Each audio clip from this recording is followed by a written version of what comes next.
Photo తీస్తే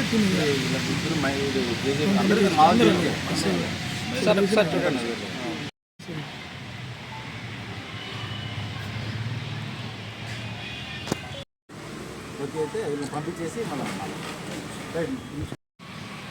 Tanakal police station పరిధిలో 28/7/2026 తేదీ పడమటివారిపల్లె గ్రామ పొలాల్లో ఒక గుర్తు తెలియని శవం ఉందని మధ్యాహ్నం 3 గంటలకు ఎస్ఐ గారికి సమాచారం వచ్చింది.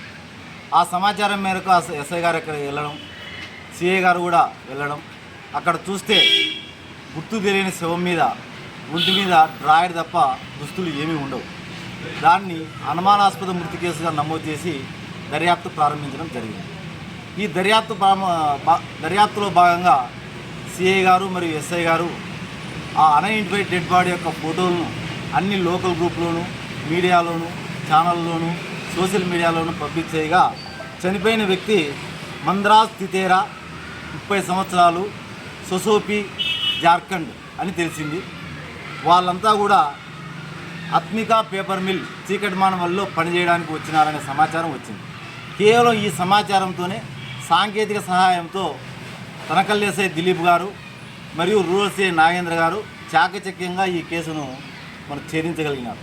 ఈ కేసులో ప్రధాన నిందితులు సునీల్ సితారై, సంజీవ్ సితారై, సింగా సితారై, బసు బాల్ముచు, జనారాం తిరియా వీళ్ళంతా కూడా సొసోబికి చెందిన వాళ్ళే, జార్ఖండ్ వాళ్ళే.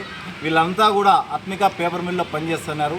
వీళ్ళు వచ్చేసి 25/7/2026 తేదీ ఆ పేపర్ మిల్లును కూర్చొని తాగి ఇతను మంత్రోజును చంపాలనే ఉద్దేశంతో ఈ పడమటివారిపల్లె అవుట్స్కట్స్ తీసుకుపోయి అక్కడ ముంగా తాపించి రాళ్లతోనూ చేతులతోనూ గుద్ది హత్య చేసి ఎవరు చూడకుండా ఆ శవాన్ని ఆ పొలంలో వేసేస్తారు. దీని వెనకాల కారణం అంటే ఈ మర్డర్ చేయడానికి గల ప్రధాన కారణం ఏమంటే మంత్రోజ్ సితారే అదే గ్రామానికి చెందిన సుమిత్రా సితారే అని ఆమెను పెళ్లి చేసుకుంటాడు. ఆమెను చాలా వేధిస్తుంటాడు సుమిత్ర సితారేని. అది చూసి వాళ్ళ అన్నగారు తట్టుకోలేక సునీల్ సితారై, సంజీవ్ సితారై తట్టుకోలేక ఏ విధంగా చంపాలనే ఉద్దేశంతో అతన్ని కుట్రలో భాగంగా ఇక్కడికి మన తనకల్లు చీకటి మానపల్లి పేపర్ మిల్లు తీసుకొచ్చి అక్కడి నుంచి పడమటివారి వాళ్ళకి తీసుకొని పోయేసి బాగా తాపిచ్చి రాళ్లతో కొట్టి హత్య చేయడం జరిగింది. ఇందులో ప్రధానంగా ఈ కేసు పత్తా చేయడంలో దిలీపు మరియు నాగేంద్ర వాళ్ళ టీం అంతా కూడా ఎస్పీ గారు ప్రత్యేకంగా అభినందించారు. నా పేరు జె శివనారాయణ స్వామి, డిఎస్పీ కదిరి.